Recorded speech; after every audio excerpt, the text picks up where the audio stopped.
ابا جی، ڈیڈی اور پاپا میں زمین اور آسمان کا فرق ہوتا ہے۔ جب میں نے ہوش سنبھالا اس وقت تمام گھروں میں والد کو ابا جی کہا جاتا تھا۔ اس دور میں ابا جی صرف بچوں کے لیے ہی نہیں بلکہ بچوں کی ماں کے لیے بھی خوف کی علامت ہوا کرتے تھے۔ ادھر ابا جی گھر پہنچتے اور ادھر گھر کے صحن پر سناٹا چھا جاتا۔ بچے گھر کے کونوں خدروں میں دبک جاتے اور بچوں کی اماں سر پر دوپٹہ اوڑھ لیتی۔ ابا جی کے ہاتھ سے تھیلا وغیرہ پکڑ کر مقررہ جگہ پر رکھ دیا جاتا اور ابا جی چارپائی پر بیٹھ کر جوتے اتارتے، جنہیں فوراً ایک طرف اٹھا کر رکھا جاتا۔ پھر ابا جی کوئی بھی حکم جاری کرتے تو فوراً اس کی تعمیل ہوتی۔ پھر ابا جی کو کھانا پیش کیا جاتا اور امی جان انہیں قریب بیٹھ کر کھانا کھلاتی اور سب بہن بھائی بھاگ بھاگ کر انہیں کبھی نمک اور کبھی چٹنی مہیا کیا کرتے تھے۔ ابا جی کے غسل سے پہلے امی جان غسل خانے کا معائنہ کرتی اور وہاں تولیہ، صابن وغیرہ ہر چیز رکھ دیتی اور پھر ابا جی کے کپڑے استری ہوتے۔ ابا جی جب دفتر جاتے تو امی ان کو دروازے تک رخصت کرنے جاتی اور ابا جی کے روانہ ہوتے ہی گھر میں چھائی خاموشی کے بند ٹوٹتے اور بچوں کی شرارتیں اور امی جان کی دھمکیاں شروع ہو جاتی کہ شام کو تمہارے ابا آئیں گے تو تمہاری شکایت لگاؤں گی۔ اس دور میں ابا جی کی دہشت بچوں پر ہر وقت چھائی رہتی تھی۔ مجھے اچھی طرح یاد ہے کہ اسکول کی پروگریس رپورٹ پر ابا جی سے دستخط کروانا ایک مشکل ترین مرحلہ ہوتا تھا۔ پھر زمانہ بدلا تو بچے ابا جی کو ڈیڈی اور ماں جی کو ممی کہنے لگے۔ ڈیڈی کہلوانے والوں کا وہ رعب اور دہشت نہیں ہوتی تھی جو ابا جی کہلوانے والوں کی ہوتی تھی۔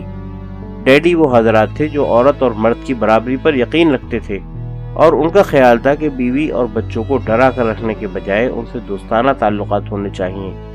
چنانچہ ڈیڈی حضرات حکم آخر جاری کرنے کے بجائے مشاورت پر یقین رکھتے تھے اور گھروں میں ان کا طرز عمل ابا صاحبان سے کافی بہتر ہوتا تھا، جو مخاطب کی پوری بات سنے بغیر ہی جوتا اتار لیا کرتے تھے۔ ڈیڈی کہلوانے والے صاحبان کو اگر کھانے میں نقص نظر آتا تو وہ انتہائی شائستگی سے اس کی نشاندہی کرتے اور ابا صاحبان کی طرح کھانا اٹھا کر صحن میں نہیں پھینکتے تھے۔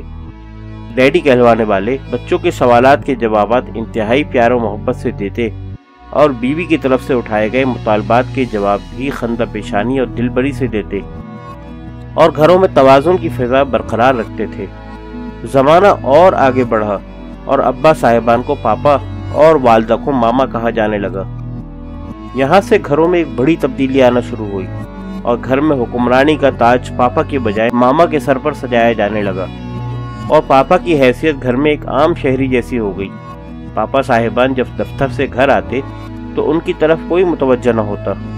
ماما ٹی وی دیکھتی رہتی اور بچے موبائل فون پر SMS کرتے رہتے۔ پاپا حضرات کپڑے وغیرہ بدل کر کھانا مانگتے تو ماما کہتی ہیں ذرا صبر کریں، ڈرامے میں وقفہ آتا ہے تو کھانا دیتی ہوں۔ اگر پاپا موصوف بھوک زیادہ ہونے کی شکایت کرتے تو ماما کہتی کہ دفتر سے نکلتے ہی فون کر دیا کریں، میں کھانا گیٹ پر ہی رکھ دیا کروں گی۔ اس جواب کے بعد پاپا دبک کر بیٹھ جاتے ہیں اور ڈرامے میں وقفے کا انتظار کرتے ہیں۔ خدا خدا کر کے ڈرامے میں کمرشل بریک آتا ہے تو ماما بھاگ کر کچن میں جاتی ہیں اور کھانا لا کر شوہر کے سامنے یوں رکھتی ہیں جیسے وہ پیش نہ کیا جا رہا ہو بلکہ اسے ڈالا جا رہا ہو، اور شوہر کے ہاتھ سے ٹی وی کا ریموٹ جسے شوہر نے بیوی کی غیر موجودگی میں غلطی سے اٹھا لیا ہوتا ہے واپس جھپٹ لیتی ہیں اور بولتی ہیں کہ ابھی تو بڑا بھوک کا شور مچایا ہوا تھا، اب خبریں سننے کی پڑ گئی ہے، چپ کر کے کھانا کھاؤ۔ اور اگر پاپا کھانے کے بعد ٹی وی کا ریموٹ دوبارہ مانگتے ہیں تو ماما کہتی ہیں کہ جا کے سو جائیں، اور یوں پاپا حضرات دم دبا کر سونے چلے جاتے ہیں۔ آج کے پاپا کی حیثیت ATM مشین سے زیادہ نہیں رہ گئی، اور میں سوچتا ہوں کہ کہاں وہ کل کے ابا جان، کہاں آج کے پاپا، زمانہ کیا سے کیا ہو گیا۔